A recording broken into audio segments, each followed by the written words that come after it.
What if I told you that you have been lied to? That this silence, which has been sold to you as your greatest weapon, is in reality nothing more than his best excuse? Think about it for a moment. Do you really believe that a man who deliberately chose to leave your life now lies awake at night, tormented by a silence he himself created? What if, in the exact moment when you are fighting an epic battle against the temptation to text him, he is simply sleeping deeply and peacefully? And what if your absence, instead of creating unbearable emptiness, gives him exactly what he was looking for? Peace.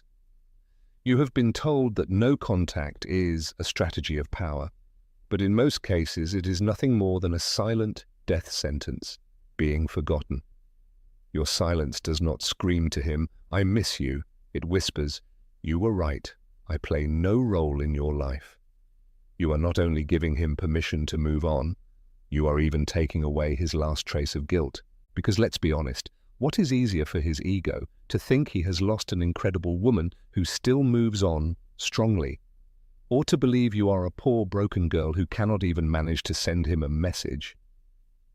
Your silence gifts him the second option. It allows him to feel like the main character in a story where he was so important that he literally left you speechless. But there is something better, a strategy not based on absence, but on presence.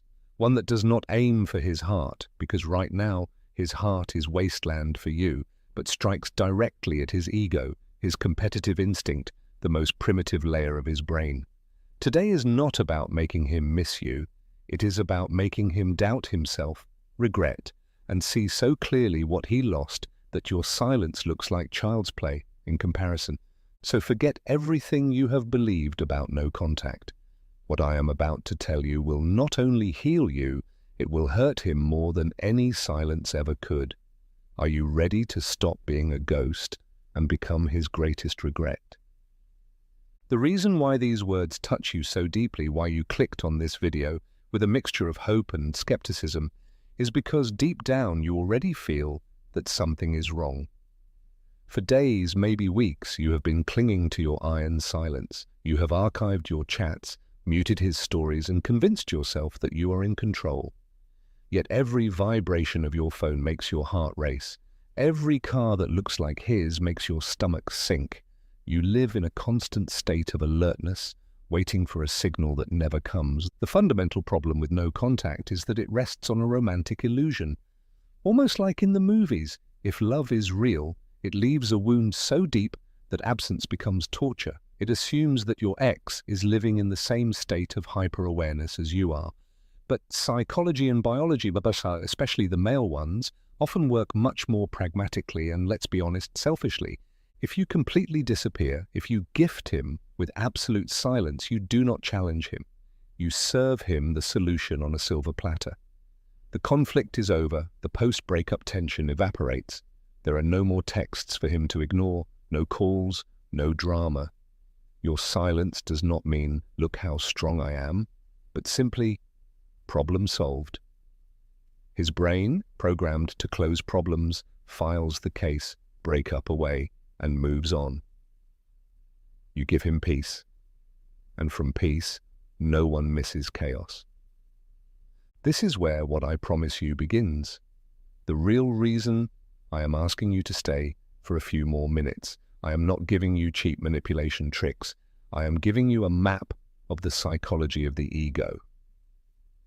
We will break down the strategy of silence and build a far more sophisticated one that is not based on him feeling your absence, but on him being confronted with your growth.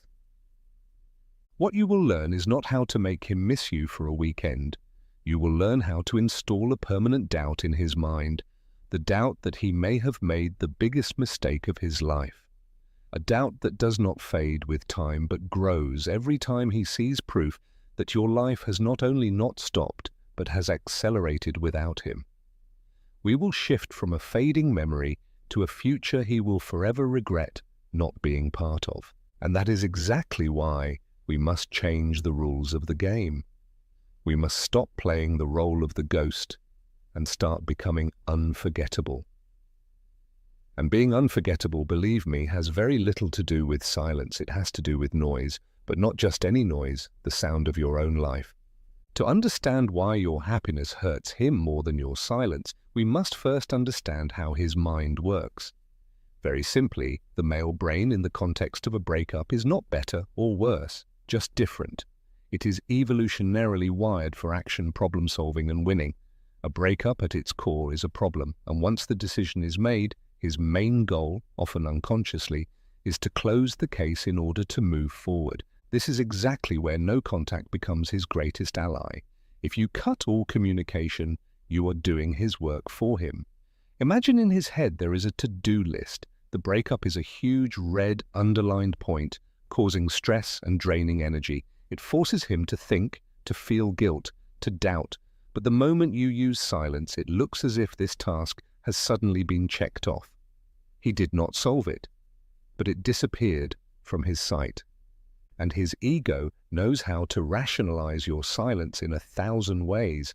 The first and most common: she is devastated, she needs distance. Cruel as it sounds, it comforts him, it confirms his importance in your life. He can feel magnanimous, as if he is granting you the space you need to heal from the wound he inflicted. No challenge, no incentive, the game is over. And he does not even have to feel guilty. The second rationalization: she is angry, she is proud. That suits him too. It reduces the situation to a mood swing and allows him to think, well, when she calms down, we'll talk again. Once again, it takes away all active responsibility from him. It pushes you into the role of the emotional, irrational woman and him into the role of the patient man, waiting for the storm to pass. In both scenarios, your silence is predictable, exactly what his brain expects from an abandoned woman, and what the brain can predict, it can ignore. But there is one thing he cannot rationalize: the image of your life not only continuing, but flourishing. He cannot comprehend seeing you truly happy without him. And I do not mean forced happiness, not a photo with a drink in some club. I mean real, calm happiness, the kind that shines through your successes, your new passions, your friendships. That image is a short circuit for his inner narrative, because if you are better off without him, there are only two logical conclusions. Either he was never that important, or worse, he was the problem. This truth is absolutely unbearable for his ego. Your silence allows him to believe he was the sun of your universe. Your happiness shows him he was nothing more than a light bulb, and that once it burned out, the natural light was already shining brighter. And this truth cannot be ignored or sugarcoated. It is the real beginning of the conflict, but not with you, within himself. Now that we have planted the seed of conflict in his mind, we must water it until it takes over his entire mental space. Silence, as I said, gifts him a convenient story. It is a cushion for his ego. He can think, poor thing, she is suffering terribly without me. And that thought gives him, whether he admits it or not, a secret, twisted satisfaction. It is the ultimate confirmation of his importance. Your pain proves to him that he left a mark, even if it is a mark of suffering, because humans have a panicked fear of being meaningless. And your pain proves to him that he mattered. But the strategy I propose, which I call happy indifference, is the direct antidote to that comfort. It is not cold, bitter, or resentful indifference. Hatred and resentment are still forms of connection. Blocking him on all networks is a scream of pain, not a sign of overcoming. The real weapon is a warm, almost distracted indifference, the subtle but devastating proof that your emotional center no longer revolves around him. This triggers a psychological phenomenon in him: cognitive dissonance. His brain comes under stress because it must hold two completely contradictory ideas at the same time. The first, I am valuable, I made the right decision, and she misses me. The second, her life has become many times better without me. That means either he was not that valuable, or worse, he was an obstacle to your happiness. Do you see the short circuit? His mind cannot reconcile these two realities. It is like trying to teach his operating system that 2 plus 2 equals 5. It collapses, and to resolve this tension, he is left with only two paths. The first, to devalue you. Well, she never really loved me. She is shallow. Look how quickly she forgot me. But even this path hurts his ego because it means he was not that important to you. The second, and for us the decisive one, is to question his own decision. This is exactly where doubt turns into his constant shadow. Did I make a mistake? Is her new glow the result of shedding a burden? And was that burden me? What is she doing now that I never recognized? Who is this new person she is becoming? And why is all of this happening without me? Your happiness becomes a mirror that no longer reflects the image of a powerful man who broke a heart, but of a fool who lost a treasure. And this exact image, this doubt, is a psychological torture that cuts far deeper and lasts much longer than an unread message or a missed call. And this is where everything changes. This is where the truth reveals itself, the truth that collapses the entire strategy of no contact. If you remember only one thing from all of this, let it be this.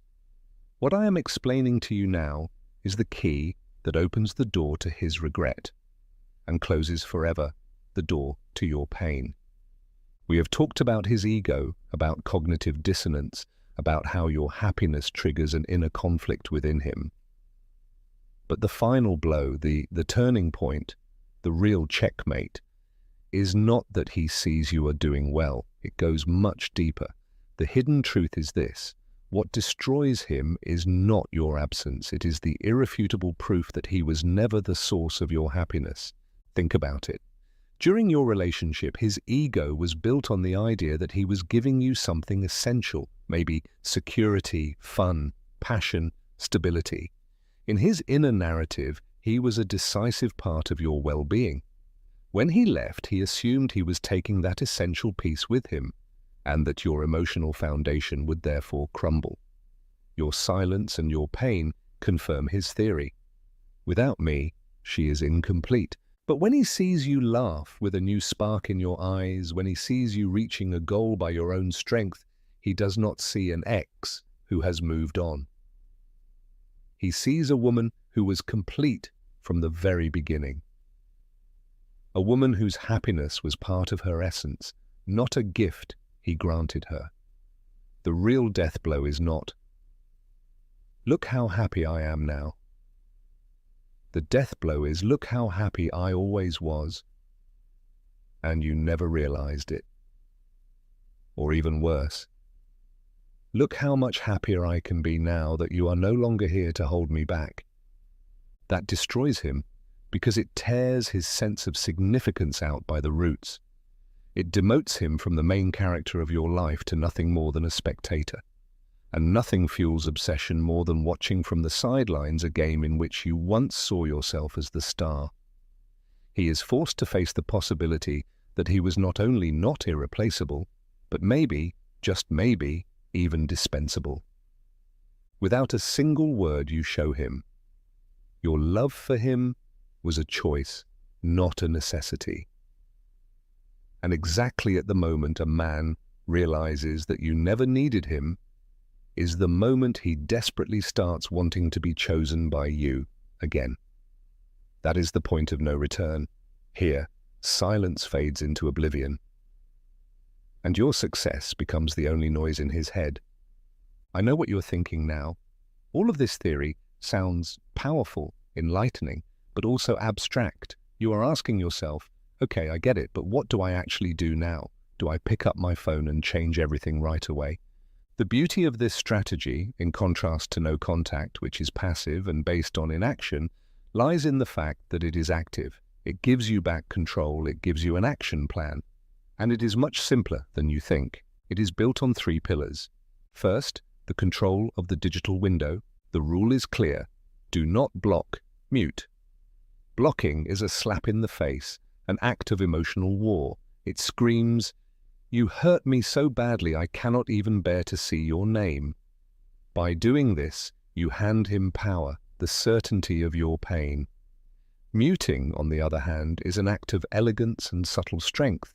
It tells the algorithm and yourself, this person's life is no longer relevant content to me. But by not blocking him, you leave the window open. You allow him to be a silent spectator of your transformation. You give him a front row seat to a show in which he no longer has a script. Second, the healing of your narrative. What you post from now on is not for him, it is for you. And that changes everything. Forget the party photos with forced smiles and glasses in your hand. That looks like a desperate attempt at proof. You need to show, not prove. What do you show? Your progress, irrefutable evidence of your growth, the sweaty but happy photo after your first 5-kilometer run. The video of you focused while learning the song on guitar you always wanted to play. The post where you celebrate completing an online course that opens new doors for you. A dinner with friends where the laughter is so genuine that you do not even look at the camera. These are not messages to him, but milestones on your path. And paradoxically, precisely because they are not for him, they hit him 1,000 times harder. Because he feels their authenticity. He sees that your world is truly expanding, not that you are staging a theatre play to make him jealous. Third, and most important, the face-to-face encounter. Sooner or later it will happen, and this is where the game is decided. Your impulse might be contempt, to look away, or nervousness, to start rambling. Both are mistakes. The right response is friendly indifference, a calm smile, a polite greeting, and a quick goodbye. Something like, "Hi, what a surprise, all good, glad to see you, I have to go, I'm already running late, take care." And then you move on. No drama, no resentment, but above all, not a single second more of your time. Those 30 seconds of distant politeness are deadlier than hours of discussion. They signal, no open wounds, no space in my head, my energy now belongs to things infinitely more important than him. You have solved the conflict, but not for him, for yourself. And that is exactly the one thing he cannot bear in the end. And after all this path, after I have given you the keys to a strategy designed to burn itself into his mind, I want to pause with you and be completely honest. I want to confess to you what the true goal of all this is. And no, it is not about hurting him. It is not about revenge, not even about getting him back. The true goal of happy indifference is you. It has always been you. Every single step I described to you, muting him on social media, focusing on your achievements, being politely distant in person, looks outwardly like a chess move against him. But in reality, they are the building blocks with which you are rebuilding your own castle. When you mute his profile, you are not doing it so that he sees your life without you seeing his. You are doing it to gift yourself peace, to no longer poison your day with his presence, to detox yourself. When you share a success, a trip, a new passion, the primary goal is not for him to see it and regret. The goal is for you to prove to yourself what you are capable of without him. It is an act of self-affirmation, the tangible proof that your identity is far greater than the role of his girlfriend or his ex. You are rewriting your story, and at best he is now just a side character in a chapter long closed. And here lies the most beautiful and powerful paradox of all. This strategy works devastatingly effectively on him, precisely when you stop executing it for him. The moment your happiness is no longer a performance but your natural state. The moment your indifference is no longer a mask but the result of genuine disinterest. That is when you become magnetic. Because the real goal is for your life to be so fulfilled, so exciting, and so unmistakably yours, that the question of whether he comes back or not shrinks from an obsession to an anecdote. That one day you catch yourself realizing you have not even thought about him all day. That energy, the energy of a complete, autonomous woman who holds her happiness in her own hands, is what will hit him the hardest. It is what will not only trigger his desire to come back, but also his admiration. And let's be honest, being admired is far more valuable than merely being missed. There will come a moment, maybe even tonight, when you are alone. The noise of the day has faded, and the silence of your home feels heavy, almost suffocating. Your phone lies in your hand and feels at the same time like a weapon and a weakness, and exactly in this moment you face a choice. But this choice is not, do I text him or not? It is the choice of what kind of memory you want to be in his mind. You can choose silence, you can disappear. If you do, you will become a sad, faded memory. The story of the woman he once dated who suffered so much when he left her. A closed chapter, a footnote reminding his ego how important he was to you. Your silence makes you, at best, an honorable ghost, but ghosts by definition have no future. They remain trapped in the past. Or you can choose the other path, the path of noise, but not the noise of screaming or begging, not the noise of desperate messages. Instead, the loudest and most beautiful noise there is, the noise of a life that blooms against all expectations, the rustle of the pages of a new passport, the clinking of weights at the gym, the echo of your own laughter at a dinner with friends, laughter that comes from the belly, not from posing, the ping of a notification telling you that you got the job, or the confirmation that you finally enrolled in the course you always wanted to take. Each of these sounds is a word in a new language he does not understand, a language that does not speak of what you lost, but of everything you are gaining. And it is precisely this language that creates unbearable dissonance in him. It forces him to question his own story. It forces him to ask, did I really set myself free, or did I let go of the woman of my life just before she became her most spectacular version? So when you stand at this crossroads with the weight of memory on your shoulders, forget the battle for his attention. That war is lost. Silence is nothing but surrender. Choose to become the story he has to tell himself again and again. Choose to be the standard by which he secretly measures everyone else.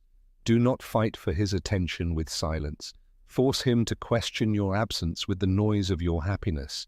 This is the true turning point in the game, to stop thinking about how to win him back, and to begin reclaiming yourself in your strongest, wisest,